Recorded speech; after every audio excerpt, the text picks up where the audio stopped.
السلام علیکم ورحمۃ اللہ وبرکاتہ۔ ایک درد مندانہ اپیل رکھنا چاہوں گا۔ ایک شخص ہے، بیچارہ معذور ہے، وہ اگر گھر میں بھی نماز پڑھے تو اس کے لیے اللہ رسول نے رعایت رکھی ہے، اس کو ریلیف دیا ہے کہ وہ گھر پڑھ سکتا ہے۔ اشاروں سے پڑھے، لیٹ کر پڑھے، جیسے بھی پڑھے وہ گھر بھی پڑھ سکتا ہے، جہاں بھی پڑھے۔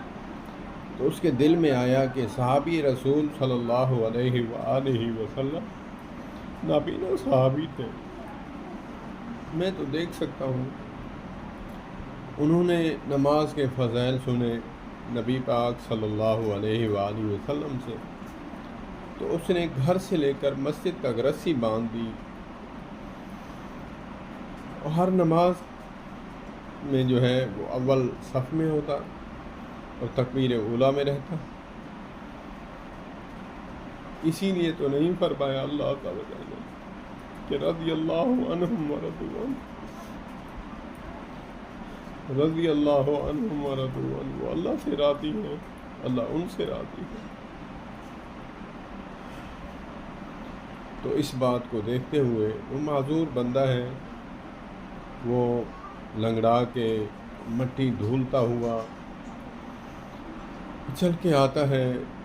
مسجد والے جو ہیں، امام مسجد ہو، مقتدی ہو، یہاں جوتی نہیں اتارنی، یہاں شلوار سے ٹکنا، ننگا رکھنا ہے، یہ ہے وہ ہے۔ اللہ کے بندے، دیکھو کہ مریض ہے، وہ گھر تک چل کے آیا ہے، تم سوئے رہتے ہو، وہ تکبیر اولیٰ میں پہنچتا ہے، تمہیں سوچنا چاہیے۔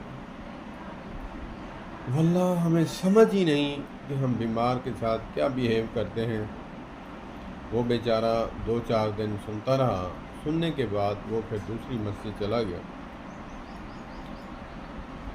وہ وہاں پہ نماز پڑھنے کے لیے گیا تو پھر وہی چالیں، تو اس نے کہا کہ اللہ کے بندے، ایک مسجد چھڑوا دی ہے اور دوسری مسجد نہ مجھے چھڑوا دیں، مہربانی کریں، اللہ بھی رعایت دیتا ہے، ریلیف دیتا ہے، تم معاف کر دو۔ میں نے جوتی یہاں رکھنی یا یہاں رکھنی، تمہیں کیا تکلیف ہے؟ اللہ کے بندے، تمہیں تو چاہیے تھا کہ میں جو ہے، ہمیں دیکھنا چاہیے کہ ہم ایک مریض ہے، آیا ہے تو ہم اس کی جوتی بھی اتاریں، اس کو چیئر بھی رکھ کے دیں، اس کو بٹھائیں، اس کو تکلیف نہ دیں۔ لیکن کیا اس کے ساتھ برتاؤ کرتے ہیں کہ ہم اس کے ساتھ ایسا برتاؤ کرتے ہیں کہ واللہ کہ شاید کہ ہمیں اللہ سے وحی آئی ہے، ہم اس کے ساتھ وہی بیہیو کرتے ہیں۔ اللہ پاک ہمیں سمجھ عطا فرمائے۔ جیسے بزرگ فرماتے ہیں، حدیث پاک کا مفہوم بھی ہے کہ مریض کی عیادت کے لیے جائیں تو وہاں پہ اس کو یہ تلقین نہ کریں نماز پڑھی، سویا پڑا ہے، نماز بھی نہیں پڑھتا، وضو بھی نہیں کیا، بائیں ہاتھ سے پانی پی رہا ہے۔ اللہ اکبر، اللہ اکبر۔ بزرگ میرے پیر و مرشد قاسم علی شاہ صاحب فرماتے ہیں، بلکہ مولانا محمد الیاس گمان حفظہ اللہ تعالیٰ فرماتے ہیں کہ جب انسان کسی جگہ پر جائے تو وہ اپنے اوپر قیاس کرے کہ میں اسی جگہ ہوتا تو میرا کیا حال ہوتا۔ اللہ پاک ہمیں سمجھ عطا فرمائے، فقاہت عطا فرمائے۔ والسلام علیکم ورحمۃ اللہ۔